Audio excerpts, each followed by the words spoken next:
députée de l'Essonne, conseillère de Paris, candidate à la primaire à droite, et donc en campagne électorale ce soir aussi. Je crois que vous êtes en train de plancher en ce moment sur la santé et le numérique, et comment le numérique va permettre de faciliter l'accès à la santé et ouvrir justement plus de liberté pour le patient.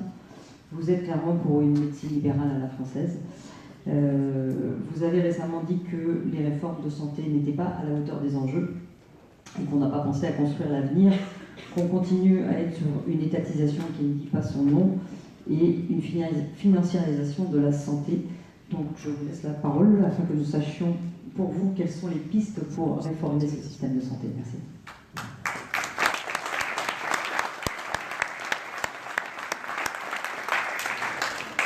Bonsoir à tous, merci à l'association Oscar, merci à Frédéric, merci à tous les professionnels de santé ce soir nombreux pour cette invitation.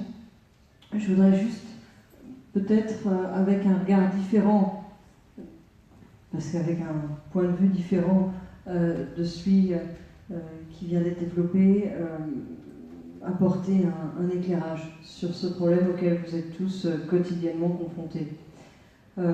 C'est la suite de réflexions et de discussions que j'ai pu avoir avec certains d'entre vous à l'occasion de mes déplacements. Et c'est un travail en cours de construction, mais il procède dès l'origine d'une conviction forte que je veux continuer à porter plus loin, qui est que la santé, c'est un sujet qui est hyper présent dans le quotidien des Français, dans leurs préoccupations, dans leurs angoisses, et peu ou mal traité en politique. Et je crois qu'en 2017, on a besoin d'en parler. Quand on fait un retour en arrière, à l'occasion des grandes élections, on parle très peu de santé. Dans les présidentielles, on ne parle pas de santé.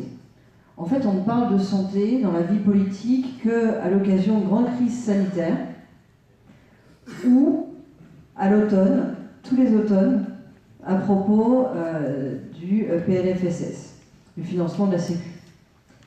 Et puis, de temps en temps, quand il y a une grande loi, entre guillemets grande loi, et j'y reviendrai, mais souvent elles sont très techniques, et donc même en ces occasions-là, on ne mobilise pas véritablement les premiers concernés, qui sont les Français et potentiellement les patients. Je pense que c'est une erreur. C'est comme si le sujet faisait peur. C'est comme si le sujet faisait peur politiquement. Il y a eu une époque où, vous savez, qui avait dit qu'avec une réforme des retraites, il y avait de quoi faire tomber 10 gouvernements. Je crois qu'il y a cette idée qu'avec une réforme de refondation de la santé, ça n'existe pas, il n'y a que des mauvaises solutions. En tout cas, c'est un sujet qui n'est pas présent dans le débat, à la hauteur de sa présence dans la vie des Français. Et pourtant, je suis sûre qu'il y a des choses à faire. Et non seulement il y a des choses à faire, mais si on ne fait rien, on va dans le mur. On va dans le mur parce qu'on vit dans un monde complètement transformé. J'ai écrit un livre là-dessus qui s'appelle « Nous avons changé de monde ». La société, l'économie sont en train de se transformer totalement. Et si nos politiques publiques restent à côté de ces grandes transformations, eh bien elles s'épuisent. Elles s'épuisent d'abord parce qu'elles sont plus financées, mais elles s'épuisent aussi parce qu'elles passent de plus en plus souvent à côté de leurs objectifs. Dans les grandes transformations, il y a le vieillissement, bien sûr. On n'aime pas en parler. Nous non plus d'ailleurs en politique, on n'aime pas en parler. Mais pourtant, il y a un moment où il va falloir qu'on prenne le sujet de manière un peu frontale. Il y a ses conséquences, il y a les maladies chroniques de plus en plus nombreuses. Et puis il y a les révolutions technologiques.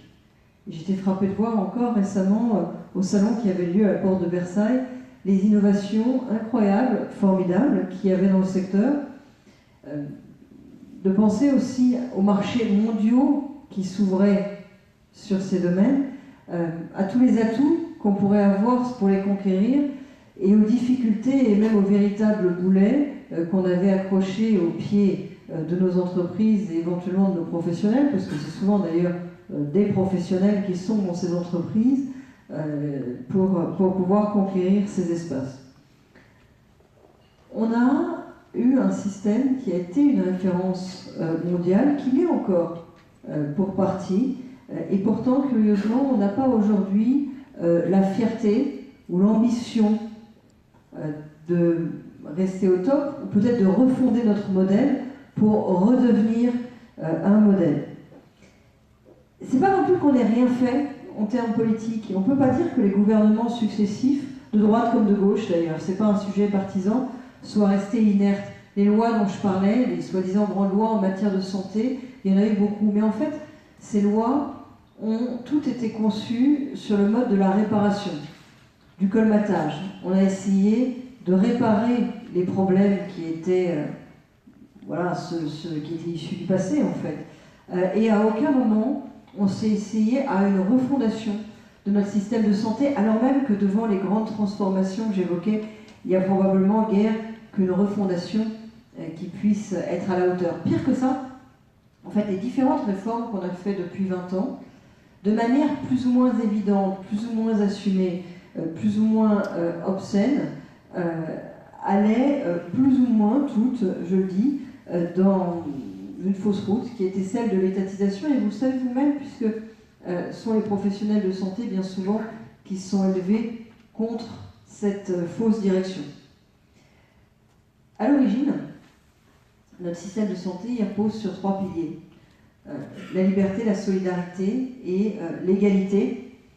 3 points cardinaux de notre système. On voudrait nous faire croire aujourd'hui qu'en fait, c'est plus possible de respecter ces principes et qu'il faut changer de logiciel. On voudrait nous faire croire que cette particularité française, cette espèce de triptyque, cet équilibre subtil, mais qui a existé dans notre dispositif, il est plus viable et qu'il est indispensable que l'État reprenne le contrôle et de la gestion, du pilotage du système et du financement de la santé.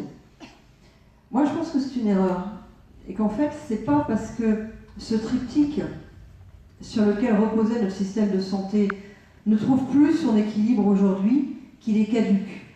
Réformer le système de santé, pour moi, c'est trouver un moyen aujourd'hui, avec les nouveaux enjeux que j'évoquais, trouver un moyen de respecter toujours cet équilibre qui font la force de tout notre dispositif. Pour dire les choses un peu plus brutalement, je crois que l'étatisation, c'est surtout la suradministration de la gouvernance. Et on le voit d'ailleurs, en fait, dans les premiers bilans des différentes expériences, des différents mouvements. La suradministration de la gouvernance, elle ne fait qu'augmenter les coûts. Et ce n'est pas aux professionnels de santé d'être au service de l'administration, c'est à l'administration d'être au service des professionnels de santé. La France et les politiques publiques suivent sur ce sujet de manière caricaturale une voie qu'elles suivent malheureusement dans d'autres domaines, mais là de manière particulièrement pénalisante. En fait, en fonctionnalisant l'offre de santé, on a tendance à le faire parce qu'on pense qu'on va y gagner quelque chose, et notamment de l'argent, en tout cas qu'on va réduire une partie du déficit, mais finalement, probablement, on aura pour seul résultat, non pas de réduire le déficit, et on le voit bien, les premières expériences menées, en fait, ne conduisent pas à ce que ça coûte moins cher. En revanche, on va augmenter les inégalités d'accès et développer ce fameux système à 2 vitesses qu'on déplore par ailleurs et qui est souvent une des motivations mises en avant pour ces réformes qui prennent la mauvaise direction. Il y a une autre dérive qui, moi, me frappe peut-être encore plus et qui est plus récente, parce que l'étatisation du système, elle s'est accélérée ces dernières années, mais en fait, c'est quelque chose qui couve dans les différentes réformes qui ont été menées depuis 20 ans. Mais il y a un autre mouvement qui, lui, est plutôt émergent ces dernières années et qui est très surprenant, et surprenant en particulier venant d'un gouvernement de gauche, c'est la privatisation de la gestion du risque santé, la financiarisation en quelque sorte du système.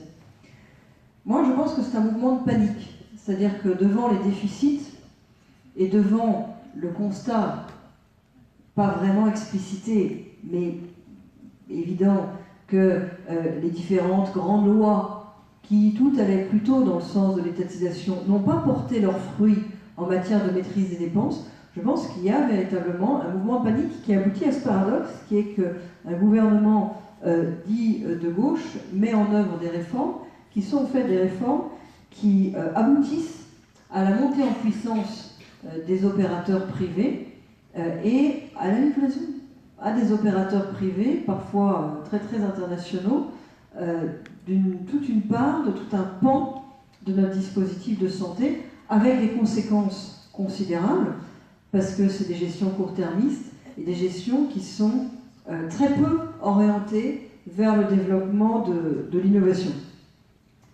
Le bilan, je le disais, c'est un mouvement des dernières années. Le bilan de Marisol Touraine dans la matière est édifiant. On a la loi Leroux, on a l'ANI, on a les nouveaux contrats responsables, on a la loi santé de 2015. En fait, on a l'impression d'un mouvement qui s'accélère, et je le redis, moi je pense qu'il s'accélère parce qu'il y a le sentiment que le mouvement d'étatisation en fait est en échec sur le redressement des comptes, le redressement du financement de la santé. Et pourtant, ni l'un ni l'autre, ni le premier mouvement qu'on teste en fait depuis 20 ans, même si c'est à bas bruit, ni celui de la financiarisation, évidemment, n'apporte de solution. En fait, pour trouver une solution, il faut, je le redis, je pense, revenir à nos principes de base, qui étaient ceux de 1945, mais trouver à les appliquer peut-être différemment, en acceptant l'idée qu'un certain nombre de caractéristiques de notre système de santé, aujourd'hui, ne répondent plus aux enjeux de la modernité.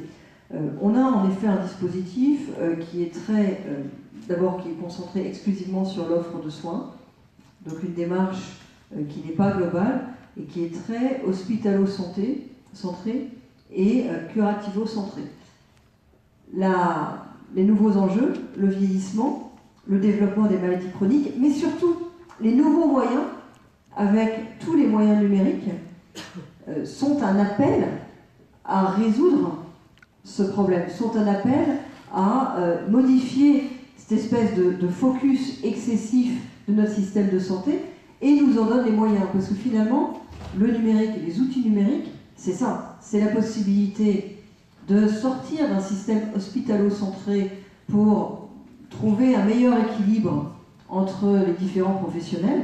Et puis c'est la possibilité de ne pas être seulement dans le curatif, mais de remonter en quelque sorte la chaîne pour aller vers de la médecine beaucoup plus préventive, pour avoir finalement, l'un dans l'autre, une approche globale.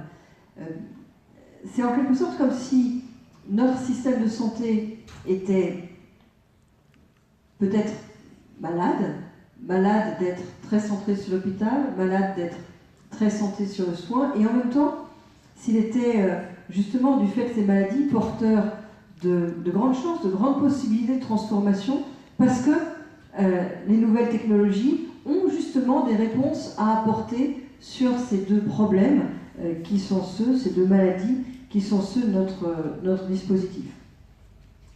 Comment on fait ça? Un mot sur le financement. Je ne veux pas éluder la question du financement, qui est celle qui, de toute façon, est en général souvent le point d'entrée de nous autres à l'Assemblée nationale sur les questions de santé. Moi, je souhaite que le pilier du financement, le financement demeure assis sur le pilier de la sécurité sociale. Ça a l'air de rien dit comme ça, mais en fait, si on laisse se développer les dérives que j'évoquais tout à l'heure, il y a un moment où c'est plus ça qui va se passer et on va se trouver dans le mur. Mais la sécurité sociale, c'est pas seulement un organe de financement, et ça c'est une forme d'autocritique comme parlementaire que je fais parce que très souvent à l'Assemblée on le voit comme un organe de financement. La sécurité sociale, c'est un mode de gouvernance.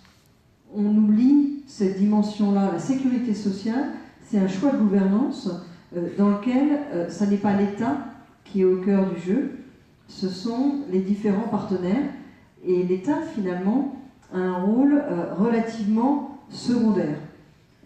Et moderniser notre pays, c'est aussi savoir adapter, renforcer les institutions existantes. On peut moderniser, je le redis, en restant fidèle à nos principes et à ce qui a fait la force de notre système de santé. Moi, c'est à partir de cette réflexion-là, et des différentes discussions que j'ai pu avoir avec les uns et les autres, mais à partir de cette réflexion-là, que j'en suis venue à la conclusion qu'il fallait refuser les réseaux de soins. Parce qu'en fait, les réseaux de soins, sous une présentation plutôt sympathique pour le patient, sous un visage plutôt agréable, mais enfin bon, de toute façon, c'est le jeu des réformes, c'est mon métier, donc c'est un expert qui parle, c'est le jeu des réformes portées par la politique que d'être présenté sous un jour agréable. C'est comme le tiers payant généralisé. On ne présente pas ce genre de truc en expliquant que c'est une potion amère. Les réseaux de soins, donc, sous des traits agréables, portent en fait, je crois, tous les vices des problèmes et des dérives que je viens de décrire. Pour moi, les réseaux de soins, c'est l'illustration d'une forme d'impuissance à refonder notre système de santé à partir de ses forces, de ce qui a fait sa force, et notamment de principes comme la capacité, la liberté de choix de son praticien, la liberté d'installation, et avec la liberté, une capacité à innover, une forme une autonomie qui permet une respiration du dispositif. Pour toutes ces raisons, en fait, les réseaux de soins sont, sous des dehors sympathiques, profondément délétères, je crois, dans notre système de santé. Plus encore peut-être que le tiers payant généralisé, parce que le tiers payant généralisé, on arrive facilement à expliquer aux gens pourquoi c'est un problème. Ça reste quelque chose d'assez sympathique pour le patient, le tiers payant généralisé. Mais enfin, quand on explique que le fait qu'il n'y ait plus aucune relation financière entre le professionnel de santé et le patient conduit de fait à l'étatisation du système, les gens comprennent. Et vous le savez très bien d'ailleurs, parce qu'il y a des départements dans lesquels des initiatives ont été prises pour expliquer aux Français que le tiers payant généralisé, ça se présentait de manière sympa parce qu'il n'y avait rien à débourser, et derrière, ça aurait des conséquences d'étatisation du dispositif. Les réseaux de soins, c'est plus compliqué. En fait, c'est complexe. C'est complexe à vivre aussi pour le patient. Mais dans la complexité se doit une partie de l'énergie qu'on pourrait mettre dans la contestation. Et je pense que c'est un problème particulièrement grave parce qu'en fait, la logique qui est derrière les réseaux de soins est peut-être plus délétère encore que celle qui est derrière le tiers payant généralisé. En disant ça, je ne voudrais pas que ce soit reçu comme une attaque frontale contre les organismes d'assurance privée qui jouent leur rôle et qui d'ailleurs ont un rôle peut-être encore plus important à jouer dans un système de santé réformé, parce que les outils numériques, c'est la possibilité de faire de la prévention, et ils sont les premiers à pouvoir porter des politiques de prévention, à pouvoir avoir intérêt à développer des politiques de prévention.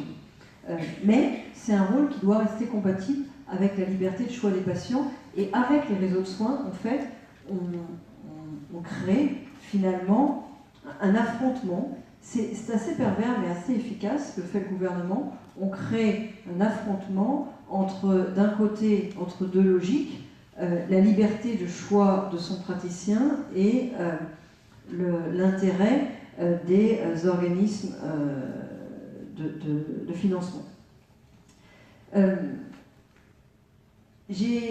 Je le disais, moi je me déplace beaucoup dans le cadre de cette campagne. J'essaye à chaque fois de rencontrer des professionnels de santé parce que je suis vraiment convaincue que ça doit être un des sujets qu'on doit faire émerger dans les campagnes de l'année qui vient. Je trouve que ces débats-là qu'on a, ces discussions, ce que j'ai pu entendre, commencent à faire consensus à l'intérieur du milieu des professionnels de santé. Il y a eu probablement une prise de conscience qui s'est faite en quelques années, et j'ai l'impression que les professionnels de santé sont aujourd'hui convaincus et mûrs. Le problème, c'est de transformer ça en action pour stopper les dérives qui sont en cours, et puis en action positive pour réformer, remettre sur pied notre système de santé.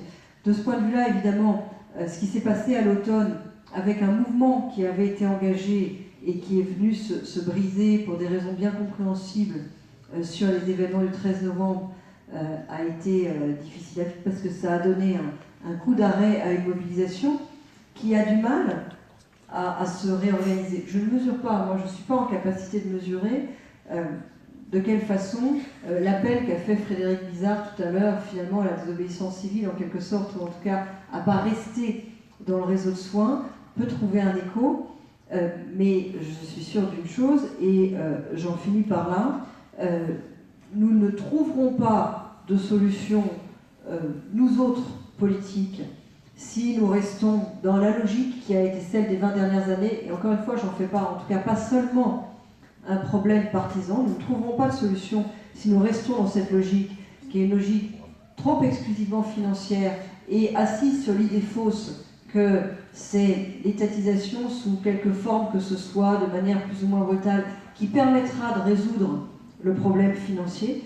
Mais je crois aussi que nous ne trouverons pas de solution s'il n'y a pas à un moment une mobilisation forte des professionnels de santé pour porter une refondation alternative. Vous savez, quand on fait de la politique, c'est une difficulté qu'on a. On invite tout le monde à des meetings, les professionnels de santé, ils viennent très peu. Ils viennent très peu parce qu'ils ont des journées crevantes, parce qu'ils ont des patients toute la journée, parce que les meetings, c'est à des heures où parfois on est encore à son cabinet et quand on n'y est plus, on a envie de rentrer chez soi. En fait, les professionnels de santé, ils sont présents sous la forme de quelques grandes personnalités à l'Assemblée nationale, mais c'est plutôt des PUPH. Et sinon, ils se mobilisent très peu dans le cadre de l'action politique. Je crois qu'il est venu le temps qu'ils se fassent entendre s'ils veulent que 2016 et 2017 soient le moment pour mettre un frein à ces évolutions en cours et pour proposer des réformes alternatives. Merci à vous.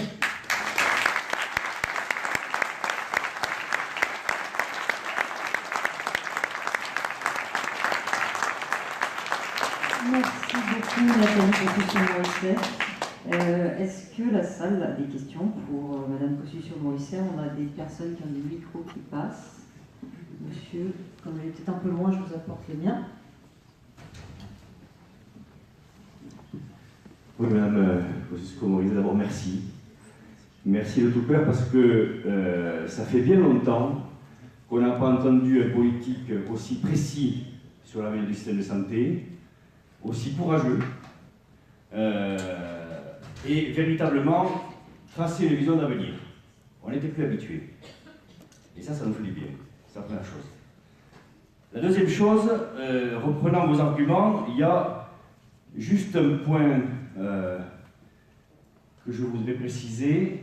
C'est en reprenant l'argument de quelqu'un qui a parlé tout à l'heure, pour préciser simplement que l'assurance maladie, dans la loi de santé de Marisol Touraine, a vu ses prérogatives changer. Elle n'est plus que le relais de l'État. Elle n'est plus une personne privée. Auparavant, elle était. On pouvait parler de paritarisme, on pouvait parler d'accords tripartites entre les syndicats de médecins, la caisse d'assurance maladie et l'État. Aujourd'hui, on n'est plus qu'entre les médecins et l'État. La loi définit le fait que l'assurance maladie n'est là que pour valider et assurer le regard sur l'application des positions prises par l'État. Donc, ce n'est plus qu'un relais. Et ça, il va falloir le changer. La deuxième chose, c'est pour vous rassurer, madame, le mouvement et la mobilisation forte des médecins va avoir lieu. On ne peut pas faire autrement. Les négociations conventionnelles aujourd'hui ne donneront rien. L'État est bloqué, refuse d'écouter les médecins, comme il a été refusé de les écouter quand on a mis en place cette loi détestable, dite loi Touraine, et comme on ne les a pas écoutés également, et comme on ne vous a pas écouté, quand on a mis en œuvre la PPL 296 de loi Leroux, qui a mis en place les réseaux de soins. Alors oui, nous allons bouger ensemble, les professionnels de santé, le corps des professionnels de santé, parce que c'est un corps, et quand on va au combat, on y va avec un corps entier. Ça veut dire les infirmières, les médecins, les kinésithérapeutes, les pharmaciens, les orthophonistes, les pédicures, tout ce qui fait la santé aujourd'hui va bouger en novembre. Parce que comme vous l'avez dit très justement, on nous a volé de façon extrêmement dramatique le mouvement que nous avions lancé et nous avions gagné, très probablement. Nous avions gagné parce que la mobilisation était très forte et même historique. On nous l'a, je termine très rapidement, on nous l'a volé ce mouvement et on l'a arrêté, notre mouvement, parce que nous avons appliqué notre serment d'Hippocrate et nous nous sommes mis à disposition de Paris le soir des événements dramatiques. Et bien en novembre, nous y retournons. Et en novembre, nous allons reprendre ce que ce gouvernement nous a volé. Merci.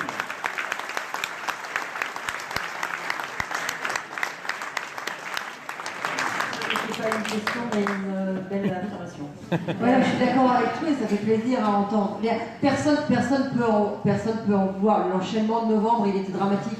Mais c'est vrai que nous, on a protesté à l'Assemblée nationale quand le gouvernement a en fait essayé subrepticement, la semaine qui a suivi les attentats, de passer le texte.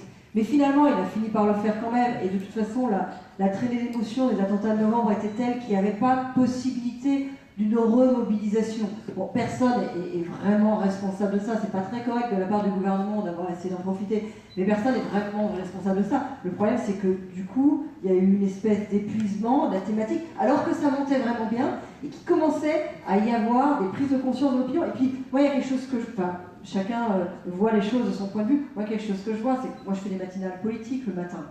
Les journalistes politiques, ils vous posent vraiment les questions sur l'actualité. Ils ne vous posent jamais aucune question de santé. Et là, ils commençaient à vous poser des questions sur la santé. Ça commençait à monter même là. Donc ça commençait à devenir vraiment un sujet de débat public. Clac, il faut en lancer.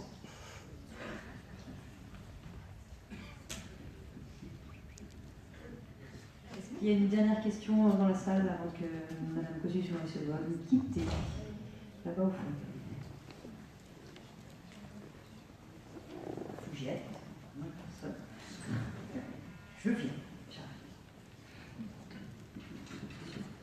Question.